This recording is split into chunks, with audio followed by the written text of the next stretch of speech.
Hello everybody. I wanted to do something a little different for this video. This weekend has been all about Piper, and it being her birthday, she turns 5 on Saturday. And I wanted to do something a little bit different and give you guys a little more of an introduction on who Piper is and what she has brought into our lives as a special needs or extra needs parent. Some people are very sensitive about those words. However, Piper does have extra needs.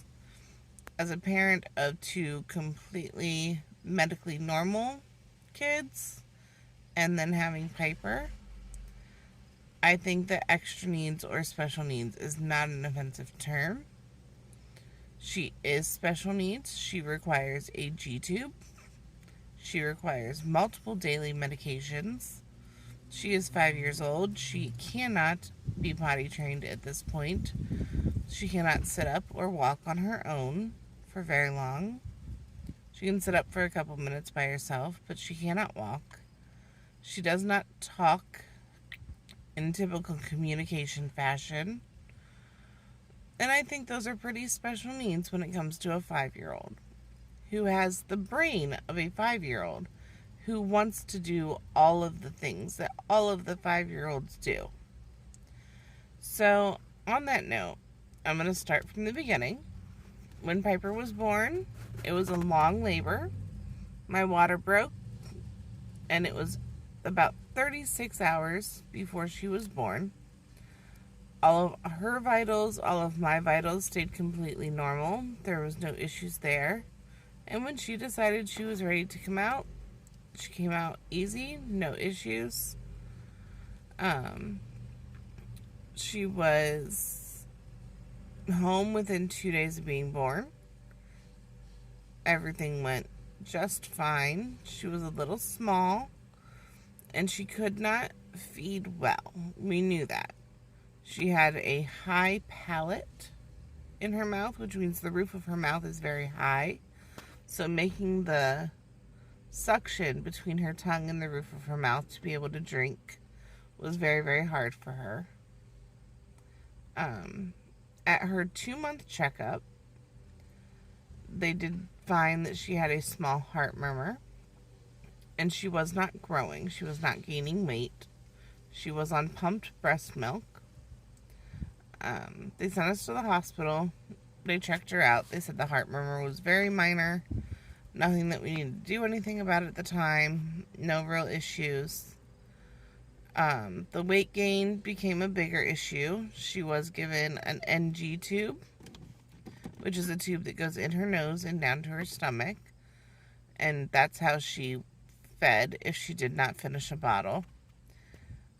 It was just costing her too much energy to drink an entire bottle. She would get tired and fall asleep. So what she didn't finish out of a bottle, we put through her NG tube. After a few months of that, she had caught up on weight. We were released from restrictions on that, but she was still getting... We had switched to formula. We had fortified my breast milk for a while. That didn't help much, so we switched her over to full-time formula. At 6 months old, she went to her regular doctor's appointment and got her typical 6-month shots at the doctor's office. And the next day, she had her first seizure. And her first seizure lasted, from what we know, at least 45 minutes. We had to call the ambulance. I was out to lunch when we realized she was having a seizure. We called the ambulance. We got taken to our local children's hospital, which luckily is a very good hospital. It was Akron Children's in Ohio. She had a couple more smaller seizures while we were at the ER, so she was admitted. Anytime you get a vaccine, it lowers your threshold if you have seizure activity or the chance of having seizure activity. I do not believe that her seizures were caused by a vaccine, My kids are all fully vaccinated for all of your typical measles, mumps, all of that. I do believe that getting her shots lowered her threshold, and she had the seizure breakthrough. Going forward from there, it has been a whirlwind of diagnoses.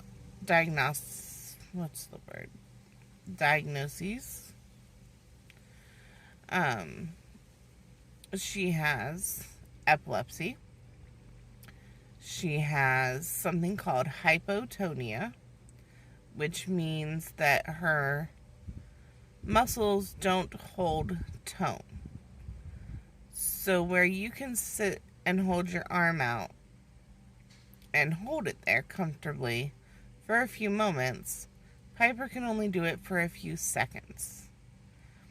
And her core, especially, is very weak. Her muscles in her stomach and down through her hips are very weak and very loose. So for her to maintain any kind of sitting position, she needs to have some support. And for her to stand, she needs to have a lot of support. The epilepsy, we had genetic testing done. Nothing came back as any kind of genetic disorder. But, genetics are changing every day. Maybe they'll find something down the road in her genetics that leads way to her epilepsy. But for now, we don't know what caused her to have epilepsy. All of her brain scans, other than seizure activity, have come back normal. There's no malformations. She just has epilepsy. The hypotonia is a big struggle because she can't, walk and move around like a typical child. And it can have something to do with her speech as well. She does communicate, and she communicates very strongly and very well if you know what you're looking and listening for. She does say hi. I'm sure you guys have seen on the video. She loves to say hi. She has other things that she does to communicate with us that are around her regularly. We can figure out what it is she's asking for most of the time. But she is a fighter. Pyper has been in and out of the hospital a lot with her epilepsy, especially because for whatever reason, when she has a seizure, it is very hard to stop her seizures. She takes multiple daily medications for her seizures to keep them under control. She has multiple emergency medications because she has multiple different types of seizures. And she has had to be intubated many times in her life because when she has her very long seizures and they have to give her extra doses of medication at the hospital, it depresses her respirations, which means she can't keep up breathing on her own because her body is trying to focus on stopping the seizure and forgets to breathe. So those are some of the things that we deal with on a regular basis with Pyper. She did have COVID last year. And that was 2 weeks, almost 3 weeks in the hospital, intubated, and very scary because coming off of, trying to get her back off of intubation that time was very difficult because of the damage that the COVID had done to her lungs, and she developed pneumonia or something similar to pneumonia where fluid was building up from her being prone. But Pyper is what we call our little warrior. She fights through it. She fights hard. She is strong. Trying to balance and make up for the fact that she has very low tone, makes her muscles very strong. But we call her our little warrior princess. She has taught us so much about just going with the flow and learning to adjust to what life throws at you.